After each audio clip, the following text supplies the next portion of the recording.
Would you like to do data manipulation with a point and click tool that's actually free to download? If so, Knime might be the tool for you.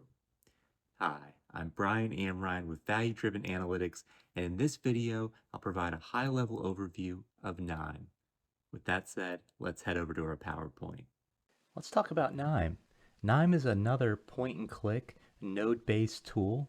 It's a set of nodes that are strung together, as you can see here, to create a data manipulation process. And it's all done via point and click. It is free, even though it's free, it doesn't seem to be as popular as Alteryx. It is somewhat popular for building data science models in a very visual way, which is one benefit of it. It tends to get especially a lot of use for data science by junior data scientists. More senior data scientists would tend to use a coding platform like Python, but it could be used by some more senior data scientists as well. Again, it has a great way of laying out the data science process, perhaps even more visual than what's possible with code.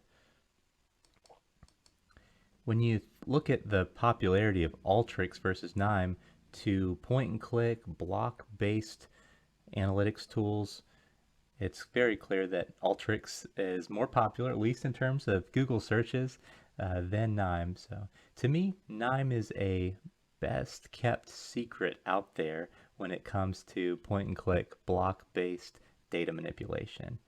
So if you're looking for an open source, a free block-based tool, give Knime a shot. If you like this video, I hope you'll consider liking it formally. And if you'd like to see more analytics, data science, and leadership training videos, please consider subscribing to the channel. Finally, if you have any questions on what we discussed today, please leave a comment and I'll try to respond to it as soon as possible.